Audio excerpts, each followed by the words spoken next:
यति बेला चाहिँ मेरो सामान चाहिँ डिएचएलबाट आइसकेको छ होइन। अनलाइन अर्डर गरिहालेँ मैले, त्यो अर्डर चाहिँ अहिले आइसकेको छ र म यसलाई चाहिँ के अरे ओपन गर्न गइरहेको छु होइन। अनबक्सिङ भन्छ त्यही छ, गरौँ न के रहेछ हेरौँ है। कस्तो रहेछ तपाईँहरूलाई म देखाउँछु यो।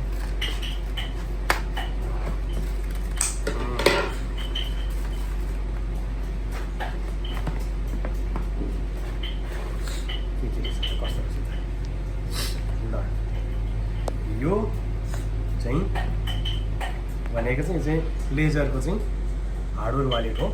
यसमा चाहिँ क्रिप्टोहरू राख्न सकिन्छ, विशेष गरी अब क्रिप्टो भनेर जसले पनि नबुझ्न सकिन्छ। यसमा चाहिँ बिटकोइन राख्नको लागि चाहिँ यो चाहिँ अर्डर गरेको थिएँ मैले। बिटकोइन राख्नको लागि जुन लेजरको चाहिँ फ्लेक्स भन्ने छ, यो हार्डवेयर वालेट हो। क्रिप्टोहरूमा यति इन्भेस्ट गरिन्छ अथवा क्रिप्टो आफूले चाहिँ पछिको लागि होइन रिजर्भ गरेर राख्न सकिन्छ, साँचेर राख्ने हो भनेदेखि चाहिँ हट वालेटहरू भन्दाखेरि अथवा सेन्ट्रलाइज एक्सचेन्जहरू भन्दा चाहिँ यो चाहिँ भनिन्छ अब के अरे हार्डवेयर वालेट चाहिँ कोल्ड वालेट भनौँ न यसलाई, कोल्ड वालेट भन्छको भाषामा यसलाई। यो चाहिँ ब्लकचेनसँग डाइरेक्ट चाहिँ उ गरेको हुनाले चाहिँ यसलाई चाहिँ क्रिप्टोहरूलाई चाहिँ एकदम सेफ हुन्छ होइन। यो चाहिँ अब अरू जस्तो हट वालेट अथवा सेन्ट्रलाइज एक्सचेन्जहरूमा राखिएको चाहिँ एकदम सेफ हो होइन। त्यो भन्नु भने पनि मैले यो चाहिँ किने हो। मसँग छुन त थुप्रै छ, यो चाहिँ अलिक यो चाहिँ सबैभन्दा चर्चित र एडभान्स छ भन्ने हाम्रो कुरा बुझिया छ। अर्डर गरेको थिएँ, यो कसरी खोलेको छ यसरी छ ए पहिले यो त निकाल्नु त पऱ्यो नि त, निकाल्नै पो गाह्रो पऱ्यो त मलाई त।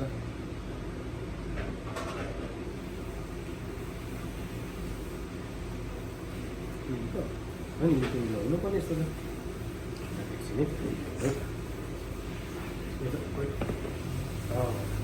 ल यस्तो रहेछ है।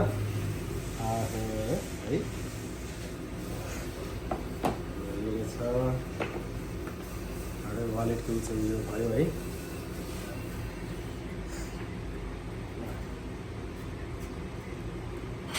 वालेट चाहिँ यो कति सानो रहेछ, कति एमएम भने चाहिँ 50 एमएम होइन, 60-70 एमएम 60-70 एमएम जतिको है। यो भयो, यो चाहिँ भनेको यसको चाहिँ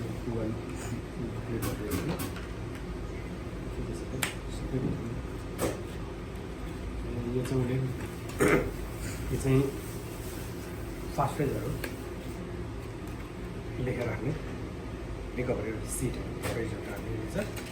3वटा 4वटा थुप्रो आउँदो रहेछ, 4वटा आउँदो रहेछ है, 3टा रहेछ। यो चाहिँ यसको उ भइहाल्यो, कसरी गर्ने मेनु भइहाल्यो, यो कसरी युज गर्ने यसो मात्रै होला यो होइन सबै कुरा।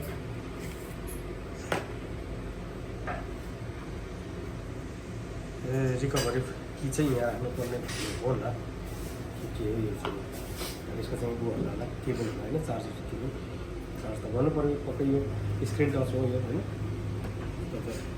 मसँग अब सेफाल अनि ट्रान्जेमहरू छ। अब यो चाहिँ सबैभन्दा चर्चित र एडभान्स छ भनेर चाहिँ के हो, योभन्दा चाहिँ स्ट्याक्स लेजरको स्ट्याक्स भनिन्छ, तर यो चाहिँ अलिकति कस्टली पऱ्यो होइन। यो चाहिँ अलिकति यसो भनौँ न 2100-1900मा मैले जस 2200 भनौँ न, 2200 भन्दा $1 कममा किनेको। अब यसलाई चाहिँ मैले अब चलाएर यसलाई सबै कुरा गरेर म हेर्छु होइन सबै कुरा। र यदि तपाईँहरू पनि क्रिप्टो करेन्सीमा इन्भेस्ट गर्नुहुन्छ के अरे पछिसम्मको लागि तपाईँलाई साथै राख्न चाहनुहुन्छ भने क्रिप्टो हार्डवेयर बारे चाहिँ कम्पिसाइ गर्नु हुँदैन होइन। हुन त थुप्रै छ, टान्जेम भन्ने सबैभन्दा सस्तो, सेफाल टान्जेम भन्ने धेरै सस्तो हार्डवेयर हुन्छन्, चलाउनको लागि छन्। तर यो चाहिँ लेजरको चाहिँ आफ्नै वर्चस्व छ, लेजरको आफ्नै स्थान छ क्या क्रिप्टोकरेन्सीमा चाहिँ। मैले किनेको हेरौँ कस्तो हुन्छ। यसरी